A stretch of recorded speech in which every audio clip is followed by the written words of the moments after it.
என்னம்மா, இடம்லாம் நல்ல வசதியா தானே இருக்கு?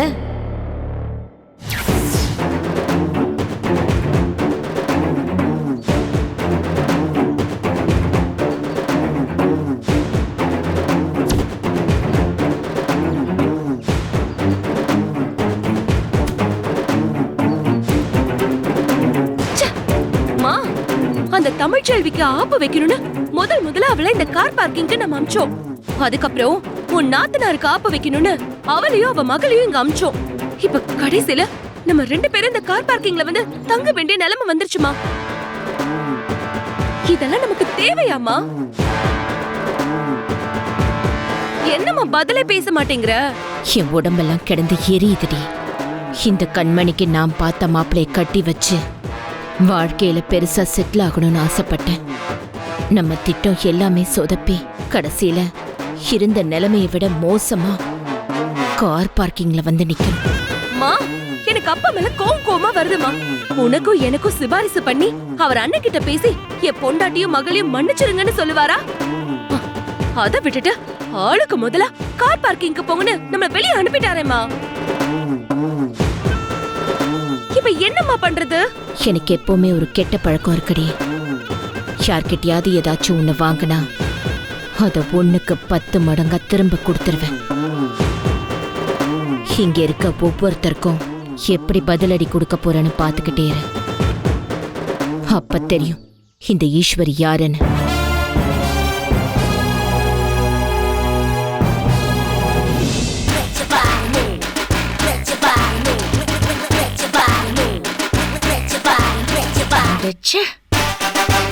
எவ்வளோ கஷ்டப்பட்டு டிடெக்டிவ் வேலைலாம் பார்த்து அந்த மாப்பிள்ள கெட்டவனை கண்டுபிடிச்சு எவ்வளோ ஆசையா மண்டபத்துக்கு வந்தேன் தெரியுமா?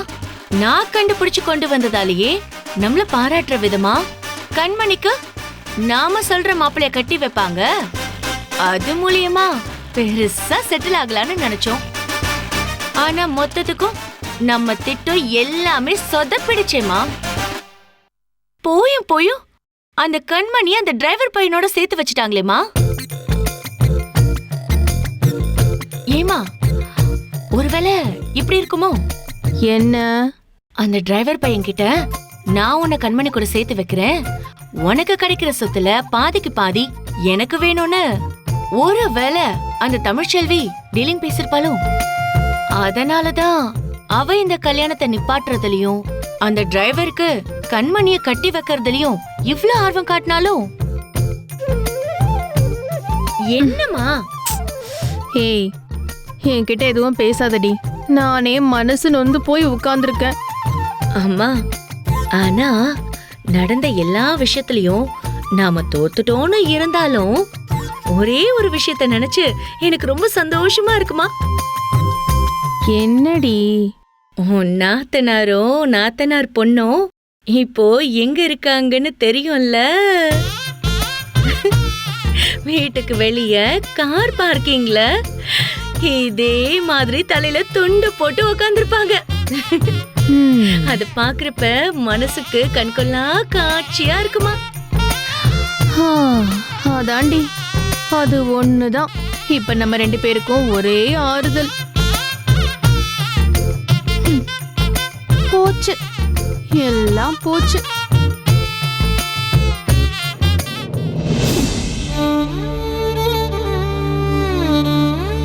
தமிழே, சொல்லுங்கக்கா. உன்னை முதலாளி வர சொன்னாரு. முதலாளியா? வாமா. அந்தோ உடனே வரேன்க்கா. அண்ணே வந்துட்டாங்க. அண்ணே, நீங்க வர சொன்னதா சொன்னாங்க. ஆமாம்மா, நான் தான் உங்களை கூட்டி வர சொன்னேன். காலையில அது ரொம்ப அவசரம் போல இருக்குமா, அதனால தான் நீ கிளம்பி போயிருப்பன்னு அப்புறமா நான் புரிஞ்சுக்கிட்டேம்மா. இதுக்கப்புறம் நீ அது மாதிரி நடந்து கூடாதும்மா, சரியா?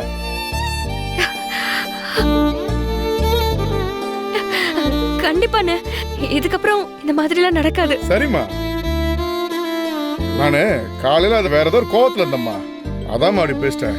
எதுவும் மனசெல்லாம் வச்சுக்காதம்மா. அதே பிபி மாத்திரை வேற போடலையா, அதான் ஒரு டென்ஷன் ஆயிடுச்சுமா. நீ போமா, போய் வேலை பாருமா.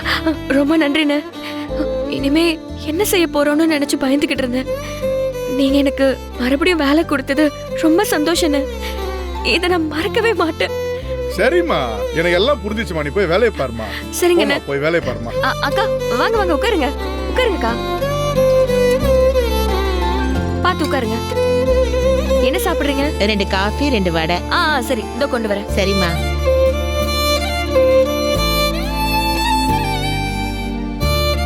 இந்தாங்க. சரிம்மா. சரி இந்தாங்க.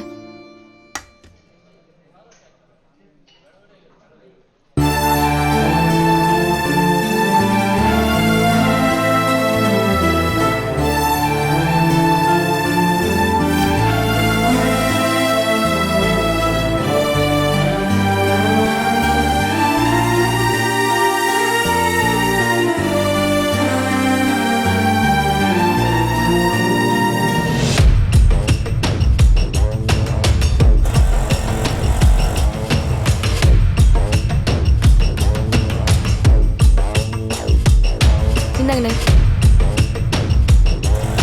ஹேய், நில்லடி.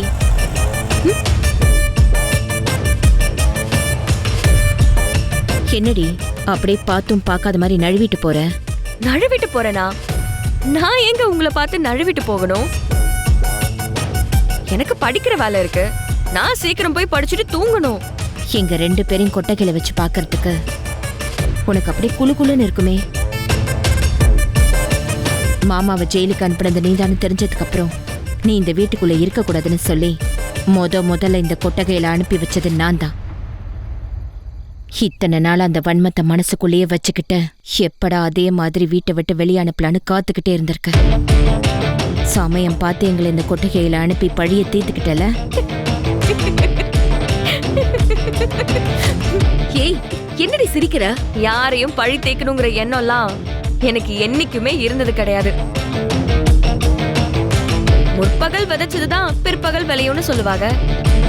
நீங்க இன்னைக்கு இந்த இடத்துல இருக்கீங்கன்னா அது நீங்க 2 பேரும் செஞ்ச வினைக்கு என்ன பலன் கிடைச்சதோ அந்த பலனை தான் நீங்க இப்ப அனுபவிச்சுக்கிட்டு இருக்கீங்க. இது உங்களுக்கு நீங்களே வச்சுக்கிட்ட ஆப்பு. இதுல நான் உங்களெல்லாம் பழி தேய்க்கணும்னு நினைக்கல. என்னடி ரொம்ப திமிரா பேசுற? நான் திமிரெல்லாம் பேசல. இப்போ நீங்க செஞ்ச தப்ப உணராம கோவமா தான் பேசிட்டு இருக்கீங்க. நீங்க கேட்டதுக்கு நான் பதில் சொன்னேன், அவ்வளவுதான். வாழ்க்கையில ஒரு தடவை அடிபட்டாலே திருந்தணும். நீங்க இந்த இடத்துக்கு வந்ததுக்கு அப்புறமாவது புத்தருக்கு போதி மரம் ஞானம் கொடுத்த மாதிரி உங்களுக்குங்க ஞான உதயம் பிறக்குதான்னு பார்க்கலாம்.